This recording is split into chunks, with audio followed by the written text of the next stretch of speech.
Alright guys, check out my little friend on the bench here today. This is the Ideafly Octopus 90mm. It's another super micro. This is a brushed version micro quadcopter. If you're an absolute beginner, you want to get started around $100. This one's I think $87 on the site right now. If you want to put the coupon code in, I think it's like 18% off. Anyway, I'll try to provide that below. But this one has an F3 flight controller on here, so that makes it kind of special, and it already has prop guards on here that are kind of spongy, and in my testing it actually bounced off the tree quite well. I bounced off and it kept flying. It already has built-in LEDs, and I mounted my little receiver right here with a little bit of VHB. You can see on the side there, it's a tiny FrSky receiver, and I got a pretty good range out in the field before I was starting to lose or have it drop out of the air into the grass. Now it also has a beeper on here, so not only is it have everything you need to fly on this one, with the exception of your FrSky Taranis radio, or if you wanted to use FLYSKY protocol radio, you can also use that. They have a version of that, and they have a Spektrum version, so all radios are covered with this one, and it's running 5.8, which is pretty standard. You got this little video transmitter antenna up top, and the cool thing about this camera is it's also covered like that other DYS ELF that I showed you guys. This one is not susceptible as much to damage or blacking out on you with a plastic shroud over it. That's super nice. So these cameras are just keep getting smaller and smaller. It does have 8520 coreless brushed motors on here. You can see the wires going down to the bottom into the center where the flight controller and the ESC stack is. Super small. This is your USB port here for Betaflight. You have a carbon frame on the bottom of here. This looks like 1.5 mil probably. I'm not sure it's 3K carbon fiber, but it's going to be pretty durable out in the field, mainly because you have plastic and carbon together, so it's going to be pretty rigid. Now, the battery that comes along with this is 2S, so this is not a little 1S racer. This is actually 2S, 300 milliamp.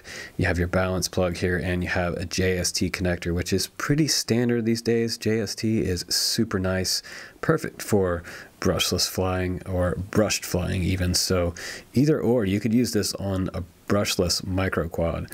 So it's pretty nice, and it's a pretty small, compact 300 milliamp. Compatible with the brushless or brushed micro. So very nice that you have that option with that battery. I think they charge up in probably 20 to 25 minutes. I would go ahead and grab a few more of these. FrSky makes these size, by the way. Now I already have it bound up, and there's a little tiny bind button on here. I'm bringing it super close to the camera for you. It is gold. So if you're looking for the bind button on this quad, it's right there. And I was able to hold it down with a micro screwdriver. I could feel it go down, and you plug in the battery at the same time and it binds up to your Taranis. Now I'm gonna go ahead and plug it in for you so you can hear the beeper and see the LEDs. Sort of a spotlight on the front. Let's see, there's one on the rear too. So if you're flying this line of sight, this is nice because it gives you a visual reference of where the front of the quad is, with the white one and the blue one in the rear. Now, you can't really tell. Without the LEDs, it would be really hard to tell which side was which because they don't have it color coded. And also, now it's ready to fly when you hear that beep. Now, it's also green, so it is the color of the grass. So it's kind of hard to find in the grass if you didn't have this on there. You have a beeper and a flashing LED, so very nice. The cool thing about this one is that I'm able to fly this one out in the field, and I didn't break anything. I didn't break any props. I didn't break the prop guards. I crashed it into trees, so I think it's pretty durable. I will say it flies great in stabilized mode and in horizon mode. It didn't fly as well in acro for me because I was expecting more power, but this is not all about power. This is purely for flying enjoyment, not for ripping around the field.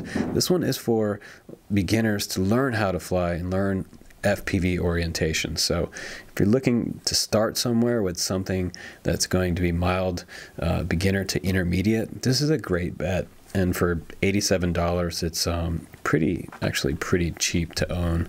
You get 2 sets of props with it, and you also get a little micro USB charger for your battery, I believe, in the box.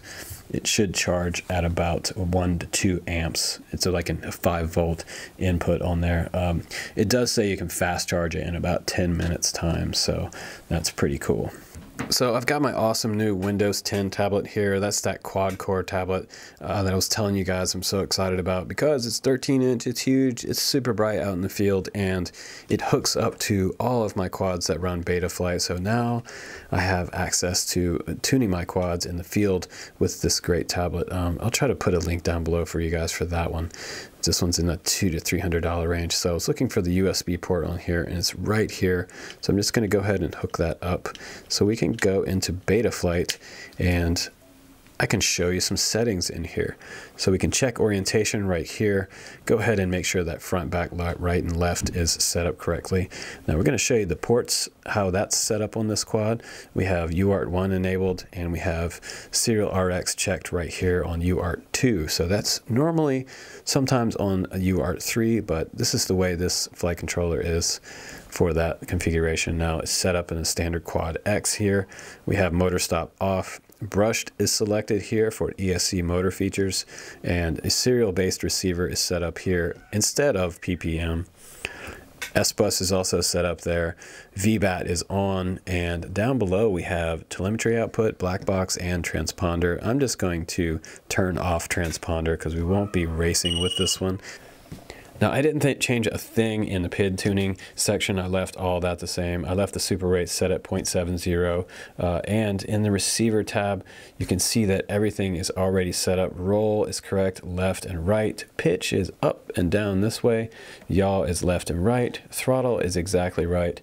The arm switch is set to auxiliary 3. Modes is on auxiliary 2, and our beeper is on auxiliary 1. So very standard. You can also see this little preview down here of your roll rates and to make sure that all of your channel maps are absolutely correct. We can go down to modes, and now we can see that our switches, angle and horizon, are definitely set up. We have the arm switch, like I said, on aux 3. You'll see that arm there. And at the very bottom, we should have beeper on auxiliary 1. Now let's go to the CLI real quick, and I'll type in the version here real quick, and we'll see what's on this quad.